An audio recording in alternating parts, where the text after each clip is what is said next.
Continue to fight long and hard together for free abortion on demand without apologies. There is a baby on the road. You would jump on the road, stop the traffic to pick up the baby. I can't pick up the baby, but I can stop the traffic. We need to have politicians who care about women's health and women's right to choose. A baby's going to die. A baby's going to be killed. What do? You hand someone a leaflet about it? No, you block the door. It's a 16-year-old girl who decides to terminate her pregnancy for whatever reason, or a 30-year-old whose baby's dying. That is a very personal thing. No one should butt in. Not a politician and not you. She looked pained when she was born. She was born with her mouth open, and if I was confronted with it again, I could not do it again.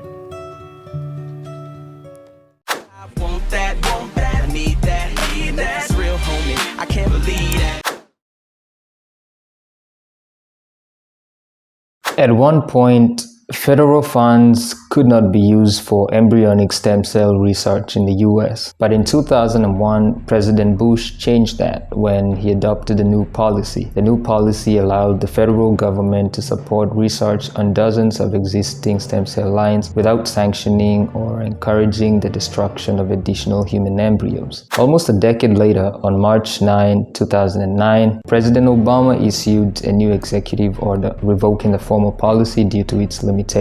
Federal funding could now be used for embryonic stem cell research without regard for creation date and without regard for the future life of the embryo. By 2014, the National Institute of Health was funding grants and projects for human fetal tissue research up to $76 million to more than 50 universities, including Harvard, Stanford, and MIT.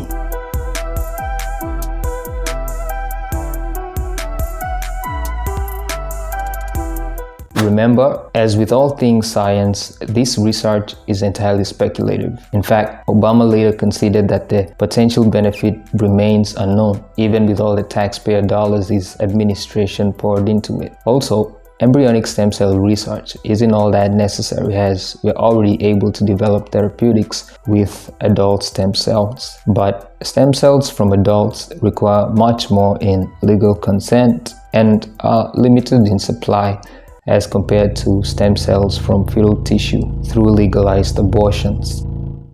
Federal funding for embryonic stem cell research came to a grinding halt mid-2019. The National Institute of Health detailed how President Donald Trump's administration would implement restrictions on the use of human fetal tissue in research starting September the same year. The new paperwork requirements, along with a new lengthy ethics review, raised worries that many investigators would fail to land grants that rely on fetal tissue. No sooner had abortion rights opponents began to relish the victory than it was reversed by President Joe Biden to the relief of the science research community. Pro-life activists believe that this reflects a turn to poor ethics as well as poor science. Father Robert Murray of St. Anthony Catholic Church in Florence, South Carolina, even moved to deny Joe Biden communion over his abortion stance. Federal funding of embryonic stem cell research changes the debate from a moral one to a legal one. As it's been made crystal with COVID-19, although gain-of-function research is morally wrong, it's perfectly legal thanks to those we elect into office. Their policies legalize what is intuitively problematic to the conscience, and this gives the opportunity for experimentations that might be detrimental to human lives. Private corporations can acquire fetal tissue samples for study or for supply by guiding their patients to consent to abortions. And this is where pro-lifers perhaps draw the line.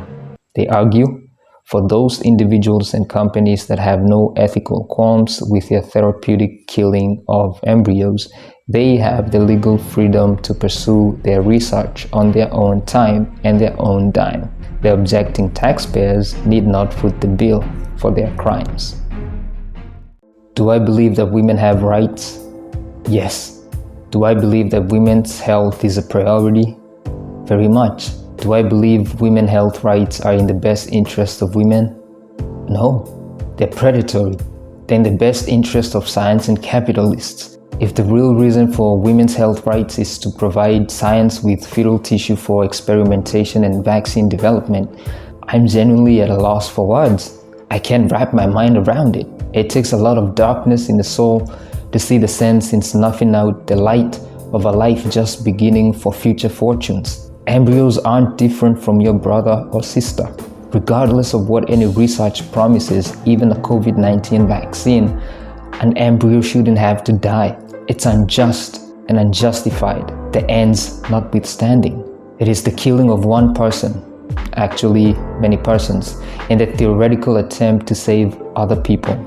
Are Nobel Prize winners like Dr. Sheena wrong to think like this? Is it mere conservative ideology that determines it unjustifiable to kill one person in order to spare someone else from a disease? Or is it the conscience's alertness to the gentle cry of the innocent? How many must be aborted before we have enough fetal tissue to advance science? Hi, I hope you enjoyed the episode. It was several days in the making, research, shooting, and editing. So make sure to boost it by hitting the like and sharing across all your socials. If you're new here, join the gang by smashing the subscribe. More info in the description box on how you can support the channel and reach me. Signing out for now. See you in the next one.